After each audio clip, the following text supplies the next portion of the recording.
Hey friends, welcome to another Wednesday Wisdom. Sue Saller here, and I am so glad that you are joining me today. You know, this week I was thinking about my identity. Now, some of you may know or not know that recently I put in my letter of resignation and I quit my job that I currently work at. Now, I'm a financial advisor, but I also have a lot of other tools in my back pocket. So I used to be a math teacher. I'm a mom. I love coaching people and I help people build businesses. And I love doing all of those things. I also enjoy encouraging people to bring out the best in themselves. But when I started thinking about my job that's ending soon and how it's connected to my identity, I had a conversation in my brain that sort of went like this. You know what? You're ending your job. I'm no longer going to be a financial advisor. So when somebody asks me what I do or who I am, I'm wondering how I was going to answer the question. So thinking about this, I realized that so much of our culture places emphasis on what we do for a living, and then we allow that to define who we are. But I started to think about it differently.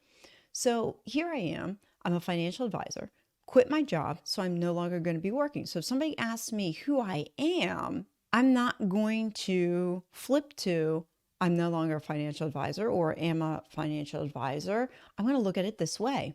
My identity isn't dependent on the job that I do day to day. So that's what I realized. So let me say that again. I realized that my identity isn't defined by what I do day to day.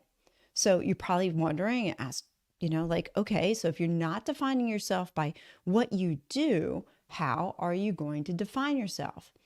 So I decided, why don't I define myself by my values and by what I embody? So what does that mean? Well, if somebody asks me, what do you do or who are you? Well, for me, I'm a mom, which really doesn't change. I'm also somebody who's empathetic. I love listening to people and relating to them. I'm also tenacious. I like going after things that I want to get done. So those are ways to describe myself that go from job to job to job. Well, maybe not the mom per se, but sometimes I feel like a mom in my job. But I am now looking at ways to describe myself that can be part of any job that I do. So I'm defining myself by the set of values and traits that I bring in to each of those jobs that I do. Think about your identity and release yourself from what you do, because the truth is that in our lifetime, we're probably never really going to keep the same job for the rest of our lives. It's probably going to change. Your job, especially if you're younger, is going to change every couple of years, or maybe even if you're older like me, I'm going to wind up changing my job every couple of years too, and that's okay. So I challenge you to define yourself by your values, by your strengths, by the things that you carry from job to job.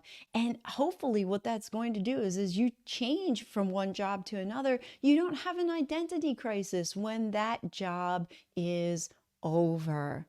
So hopefully you got as much value out of this as I did. And if you did, please share it with a friend. And thank you for the gift of your time. Go make today awesome, friends. Thank you for listening to another episode of the Small Steps, Big Wins podcast. I value your time with me and I seek to make every moment count. In order to make lasting change in your life, listening is usually not enough.